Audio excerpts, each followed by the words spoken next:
Some of you may have heard about the deranged K-pop fandom that has descended upon me, so here's what happened. I was on the same flight as K-pop group MonstaX. MonstaX? Nobody on the flight actually gave two hoots about them, and everyone at the luggage carousel were actually puzzled because there were screaming teenage girls waiting beyond the gates.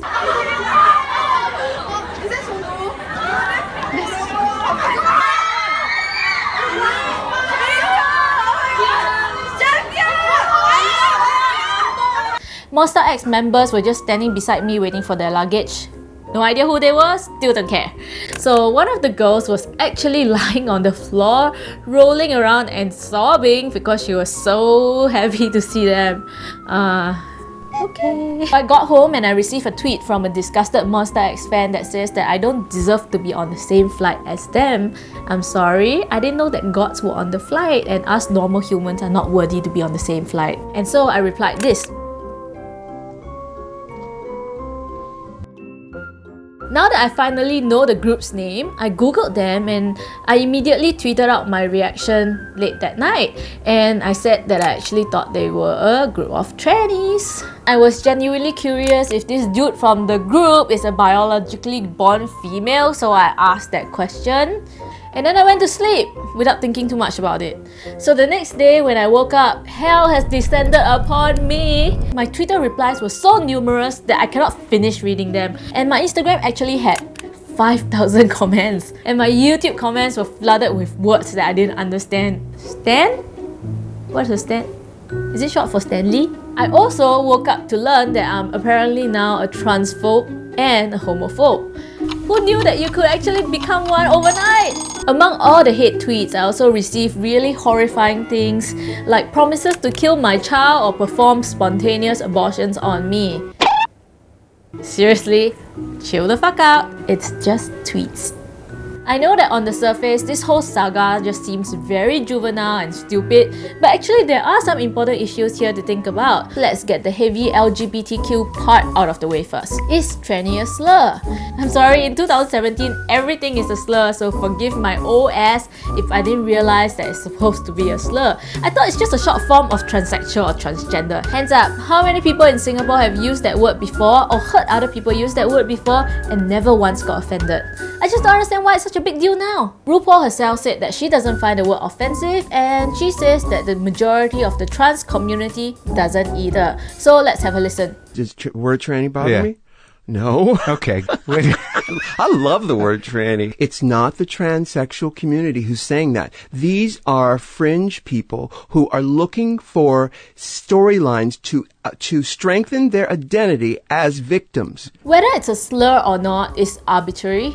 The trans community are still debating it till today. My personal opinion is that the more sensitive you are, the more power you give to the haters. If people see that the word doesn't offend you, they stop using it because it has no power. The solution to people getting hurt over words is not to ban other people from using those words. That just makes the problem worse. The solution is to make those words meaningless by refusing to take offense. For example, I call myself a bitch right now, so when you call me a bitch, it almost seems like it's praise. Was the word tranny actually used in a derogatory manner? I said that the K-pop group looks like a group of trannies. When you read this on a tweet, there's no tone or facial expression, so it may appear to be more offensive than I actually meant it to be. You know how when you show your mother a poster of your favorite K-pop group and she's like, huh? You like them ah? Look like tranny eh? Is it boy or is it girl? You wouldn't go all ballistic and call your mom a transphobe, would you? I have paid good money to go to RuPaul's performance in Singapore. I love trannies and I have openly supported them.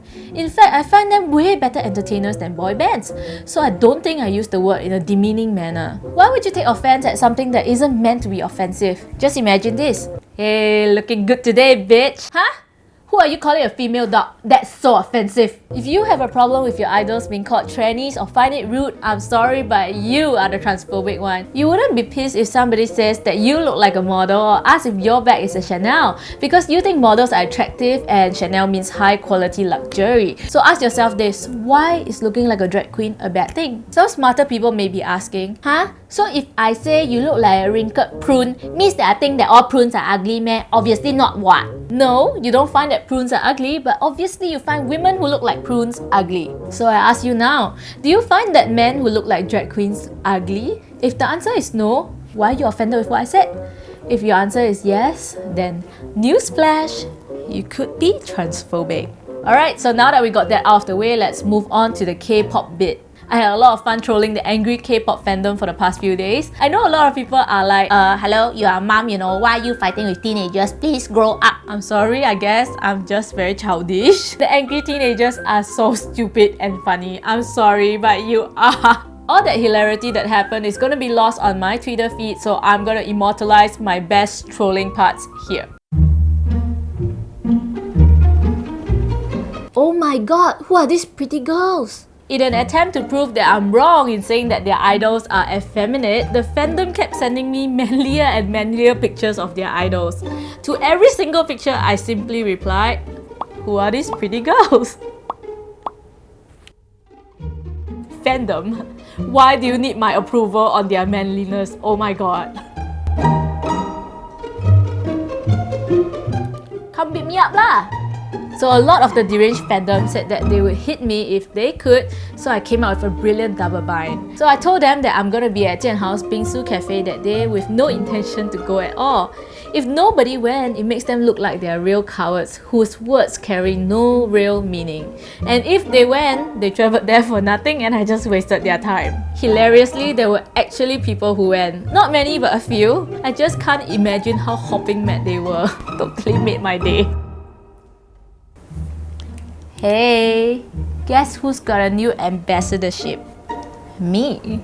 I made the K-pop fandom even more pissed by announcing that I have a new $50,000 ambassadorship with Lexi Layla, a blog shop. I also tweeted Lexi Layla's email pretending to ask for photo shoot suggestions, knowing full well that the fandom would go and send emails to Lexi Layla asking them not to endorse a monster, and they promptly did. So here's the twist. Lexi Layla is actually owned by my old nemesis Don Young.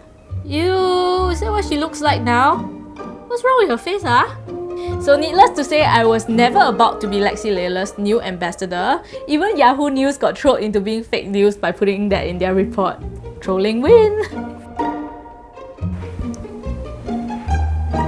Where are your dislikes? So I have a new YouTube video up a few days ago, watch and learn. Here is how to get views and troll at the same time. I tweet about how the K-pop fandom claims to be strong, but they can't even beat my fans in giving my video more dislikes than likes. This is a double bind again. If my likes are still more, it means that they can't take me down.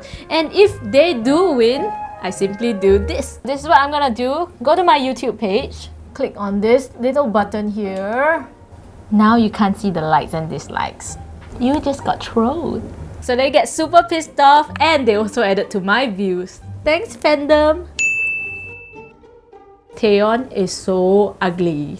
I posted a picture of Taeyeon from Girls' Generation because some people were comparing me to her and saying that I'm uglier, and then I pretended that it's actually my picture. People actually fell for it. Thanks for saying I look like her and showing how biased you are by claiming that she isn't pretty. So I'll just address one more point which I find really interesting. Many of the K-pop fans have been whining to me that I shouldn't insult their idols because they train so hard. These fans seem to be truly under the impression that K-pop idols are tormented, long-suffering victims. This is an imaginary scenario where somebody loves K-pop and their friend doesn't seem to understand why, so it goes like that. Have you ever experienced waking up every morning just to deliver milk in order not to burden your parents with the training expenses? Do you drop out of high school to pursue your dream, even if you're uncertain that you will make it big? Have you tried dancing and singing on stage with your heels on? I have. Do you experience so much criticism that you end up breaking down, but still have to put on a smile for the sake of others? Did you experience a hater that can go as far as putting glue in your drink, causing you to be hospitalized? And in the end, you forgive her because she's the same age as your sibling? That doesn't make sense. What if my sibling is like way older than me? Anyway, what is he supposed to do? Like, be really angry? The PR image is you have to be like, oh my god, it's okay, I love you fans, I forgive you for putting glue in my drink. Actually inside he's like, You don't know who that happened to. Hope he's still alive. Alright, K-pop fan, I've got to let you know that in this imaginary conversation that you have in your head, the friend didn't agree with you or got stunned into silence by your amazing logic. The friend probably walked off because you are deranged, crazy, and way too overbearing. And probably because you were glaring at him with murderous apoplexy. There's really no point arguing with crazy. Alright, it's plot twist time. You guys are saying that the idols have a really hard life. So let's consider here who are the ones causing them to have the hard life. And there are only a few options. Option number 1, they choose it themselves.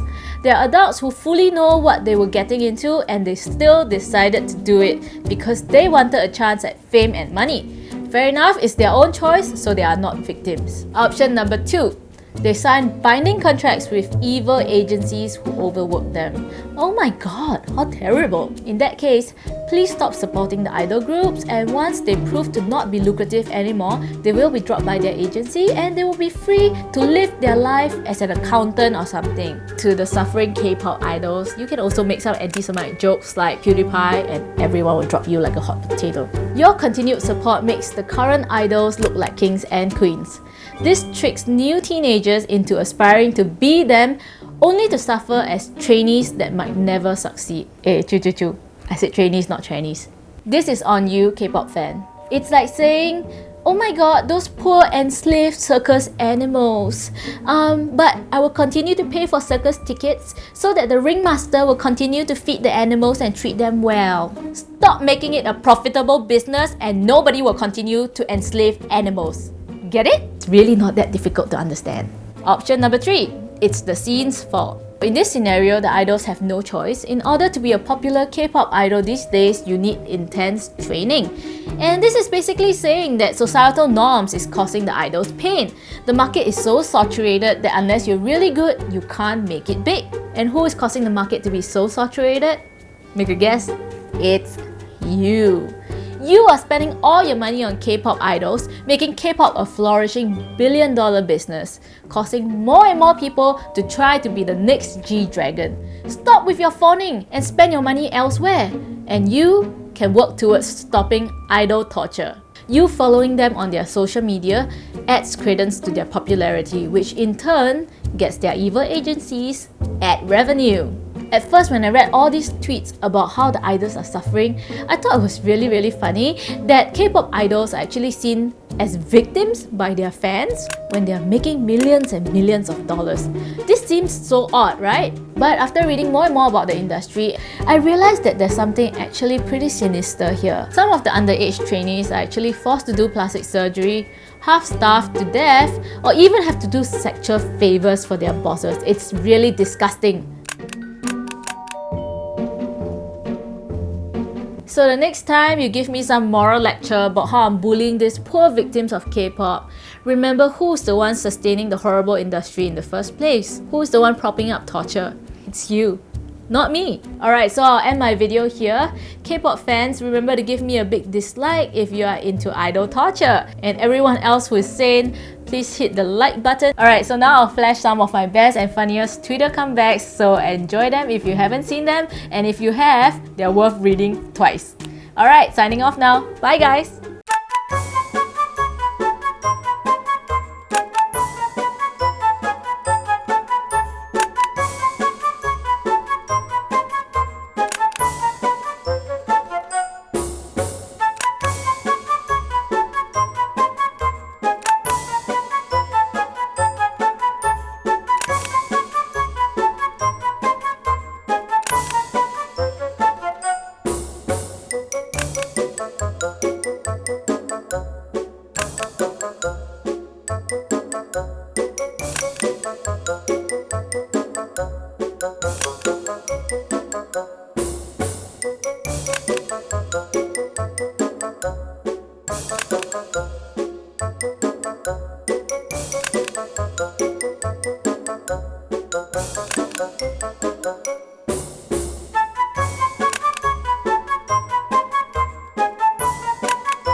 Huh? What's this?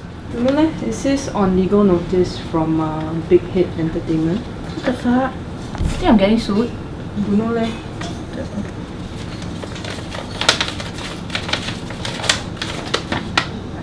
Stop being so easily trolled.